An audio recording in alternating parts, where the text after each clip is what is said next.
पिछली श्रृंखला में हमने संगति के महत्व पर विचार किया और हमने यह देखा कि हम जैसे लोगों के साथ रहते हैं हमारी बुद्धि वैसी ही हो जाती है। हमको पता नहीं चलता है, लेकिन प्रत्यक्ष या अप्रत्यक्ष रूप से संगति जो है वो हमारे बुद्धि को प्रभावित करती है। और यही कारण है कि हमको जो हमारे शुभचिंतक हैं वो हमको अच्छे लोगों के साथ रहने की राय देते हैं या बुरे लोगों से दूर रहने की बात कहते हैं। हालांकि कुछ लोग ऐसे भी होते हैं जिन पर संगति का प्रभाव नहीं पड़ता, लेकिन वैसे लोग बहुत कम होते हैं। कहा भी गया है या रहीम कवि ने कहा है, जी रहीम उत्तम प्रकृति, काकरी सकत कुसंग, चंदन विष व्यापत नहीं, लपटे रहत भुजंग। तो रहीम कवि ने कहा है कि जो व्यक्ति उत्तम प्रकृति के होते हैं, जो साधु संत या निर्विकार रूप से दार्शनिक या जो चिंतक हैं, वैसे लोगों पर संगत का प्रभाव नहीं पड़ता है।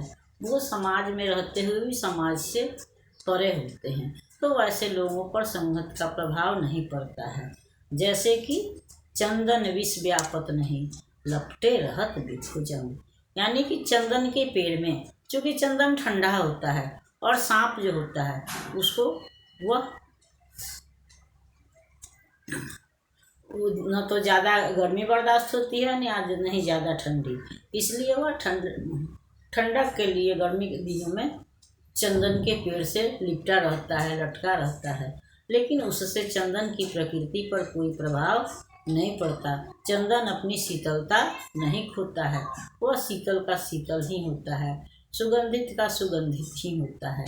तो कुछ लोग ऐसे भी होते हैं जो सामाजिक आलोचनाओं से या त्याग बलिदान की भावना से भरे होते हैं। उन पर ईर्ष्या द्वेष या दुर्व्यवहार का प्रभाव नहीं पड़ता है। वे संत सज्जन उच्च कोटि के विचारक होते हैं, दार्शनिक होते हैं, लेकिन वैसे लोग समाज में कम होते हैं। ज़्यादातर लोग जो हैं वो सामाजिक व्यवहार से प्रभावित होते हैं। उनके साथ जैसा व्यवहार किया जाता है या जैसे समाज में वह रहते हैं उसके प्रति प्रतिक्रिया देते हैं, या धीरे धीरे उसका प्रभाव हमारे ऊपर पड़ता है, हमको पता नहीं चलता है और हम उससे प्रभावित होकर करके हमारा आचरण बदल जाता है, हमारा व्यवहार बदल जाता है।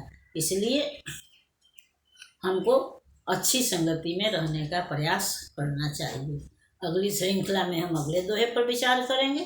तब तक यह श्रृंखला आपको पसंद आती है तो इसको लाइक कीजिए, सब्सक्राइब कीजिए। मिलते हैं अगले दोहे में, तब तक के लिए धन्यवाद।